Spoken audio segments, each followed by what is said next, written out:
blue painter's tape, and these wheels are pretty scuffed up, like 6 coats on each of these wheels.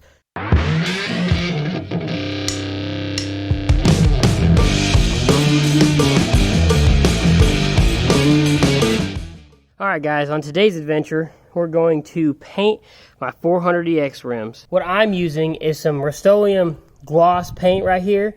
It says it's good for metal, and then I'm going to go ahead and use this self-etching primer. This stuff should make it a lot easier for the black paint to stick. I don't know, obviously I'm using gloss black here.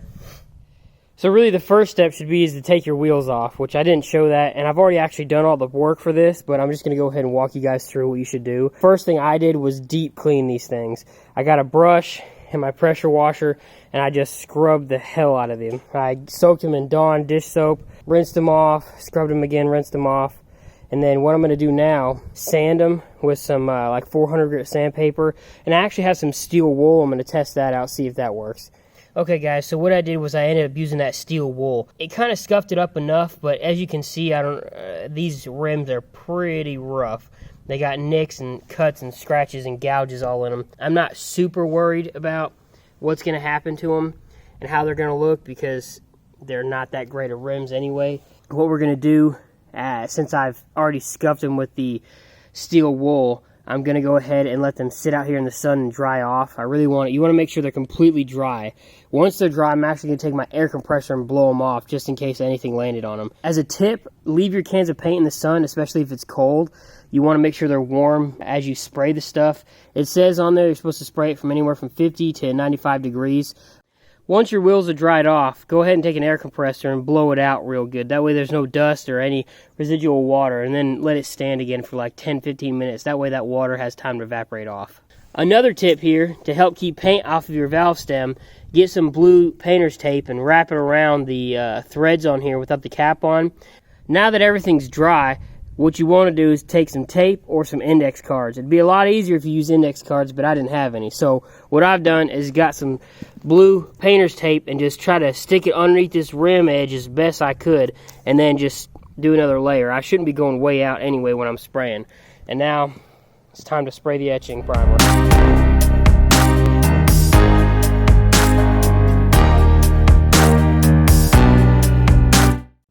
Now that the first coat of etching primer's on, I'm going to go ahead and let it dry for about 15 minutes and put another coat on. As you can see, it turned out pretty good. You don't want to do a super heavy coat, kind of do a light coat, and from there you can do another heavier coat afterward. And then I'm going to go ahead and let it sit for about 30 minutes because that's what the directions are on the can, and then I can apply a top coat. I'm not going to sand it, wet sand it, or anything like that because I'm not that worried about it. These things are going to get scratched up, I know, so I'll show you when I'm done with the next coat.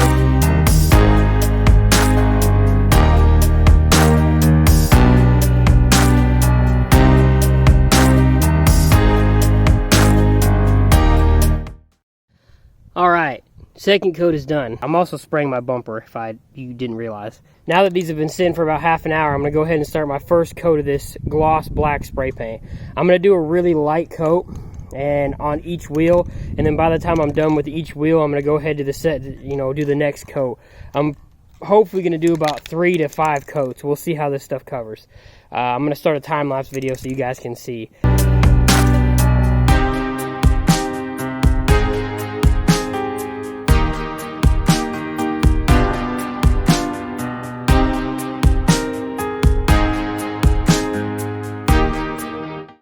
Okay, so that's 2 coats down. This stuff covers pretty well.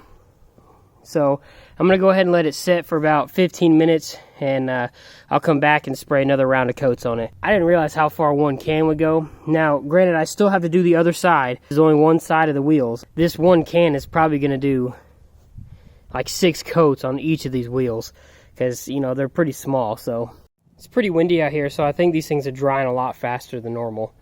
Or the third and fourth coat, sorry.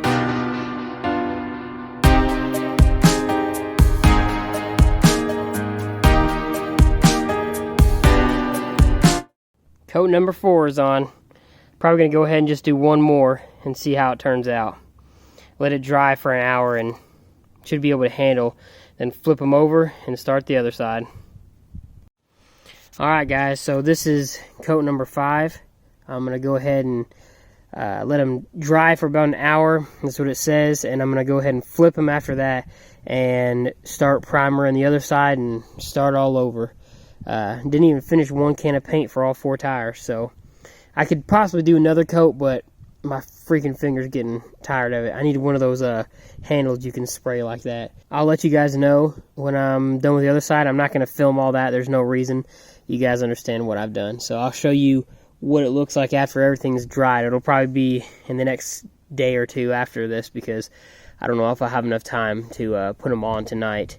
It says you're supposed to let them dry for 24 hours to cure, so that's probably what I'm going to do. Just leave them off of the quad in the garage sitting overnight for 24 hours. So I will be putting that on, though. That's almost dry to the touch and almost the last coat. And as you can see, I'm spraying that plate red. I think it'd be pretty cool. Alright guys, I've let it sit for a while. It's time to start peeling off the tape. See how it turns out. It should be pretty good paint wise.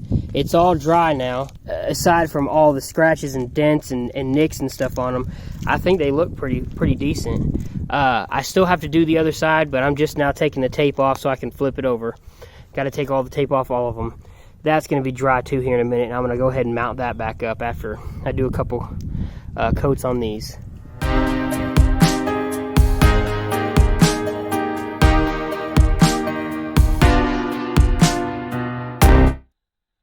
Okay, so this is 2 weeks out from the original paint job that I did.